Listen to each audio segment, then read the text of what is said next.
I think what I learned from 2020 and just the crazy attempt to try to steal the election was we have to take these people seriously. I think a lot of people thought when they started throwing out all these schemes that like originally they were joking and it wasn't going to happen. And then momentum just started building.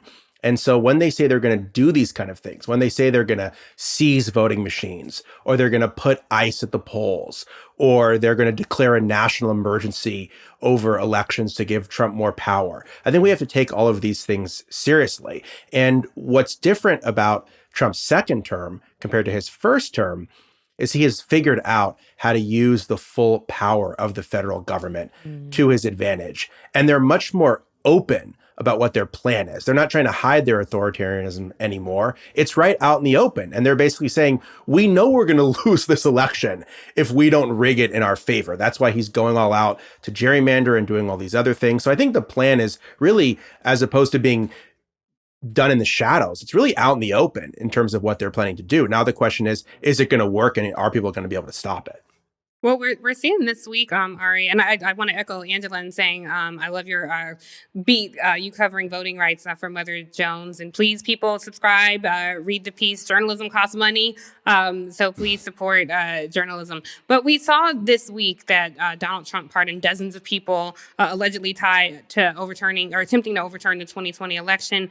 He pardoned Ed Martin, a Justice Department attorney, Jenna Ellis, of course, Giuliani, Mark Meadows, his former chief of staff. Now, this was federal pardons. Of course, there are prosecutors in Nevada, Georgia, Wisconsin, Arizona, and I think another state I can't remember off the top of my head. So he can't pardon those states' elections. But I don't think enough people really understand the concept of how he's consolidated power to the executive branch. In March of this year, he issued an executive order that essentially, there are three key pieces to this that I find very concerning, and I want to get your thoughts on them.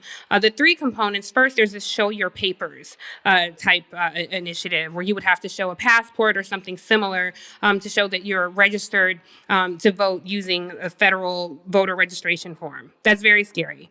Second, he attempts to make a bipartisan commission, very partisan, the EAC, which oversees voting equipment. And he wants to access these voting machines, which obviously that is a very pronounced risk. It can also push states to do hand counting of ballots, which is error prone, as we know. It can cause delays, which I think is very intentional. Third, this is the most frightening of all these frightening components.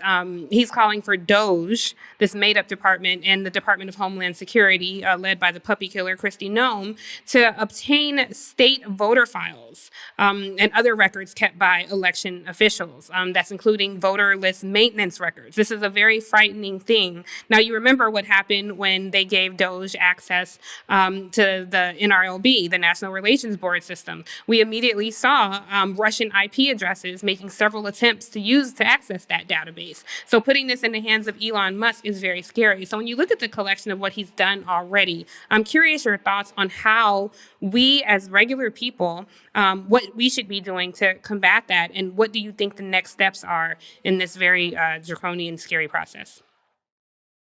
Yeah, those are all really good questions, Tiffany. I mean, I think the first thing is just to go back to what you said about the pardons. People are looking at it as a get out of jail free card for what happened in 2020. But it's not just that. It's a get out of jail free card for future election stealing. Yes. Because basically the message is, if you try to steal the next election through violence and force and intimidation and illegality, we're going to have your back here too. So the pardons aren't just backwards looking, which I think that's how it's been reported. They're forward looking as well. They're trying to send a signal to all the insurrectionists who now are off the hook, basically absent state courts, that they can do the same kind of thing in 2026 or 2028 without any kind of accountability. Now, again, we'll see if that holds up, but that's clearly why he's doing it now, to send a signal that this kind of behavior can happen in future elections. Now, on to your points about the executive order. These were all really good points. First off, on proof of citizenship to register to vote, this is a real misconception because people say, oh, it's just voter ID. It's not voter ID. People carry around their driver's license with them, most places. People do not carry a passport or a birth certificate around with them when they register to vote in their day-to-day lives. And a lot of people don't have those documents to begin with. And if you don't have those documents, like a birth certificate, it can be very difficult, if not impossible, to obtain them. And so you guys know very well, there are people that were born in the Jim Crow South, couldn't go to a hospital, never got a birth certificate they could use in the kind of functional way we think about it. So it's much more draconian than voter ID. A lot more people don't have it. And a lot more people will fall through the cracks if it's required. The good news is that part of the law at least has been blocked by a federal court. Now, they're still going to appeal it, for now it's blocked in court.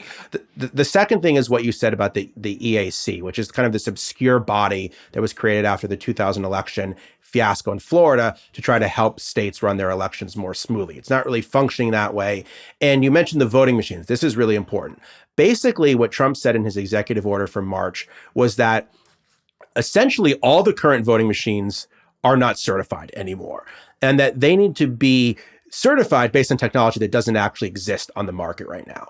And this is important because this could be a pretext to Trump doing things like he wanted to do in 2020, seizing the voting machines, saying the elections were rigged, saying that we didn't vote on proper voting machines, and therefore we have to do X, Y, and Z to try to overturn the election. At the same time that people in his administration, the Justice Department, are going around asking states, can we access your voting equipment from 2020, which is totally unprecedented for anyone from the federal government trying to do. Remind me what the third question was. That's about essentially putting state election sensitive data in the hands of Elon Musk. Doge, yes.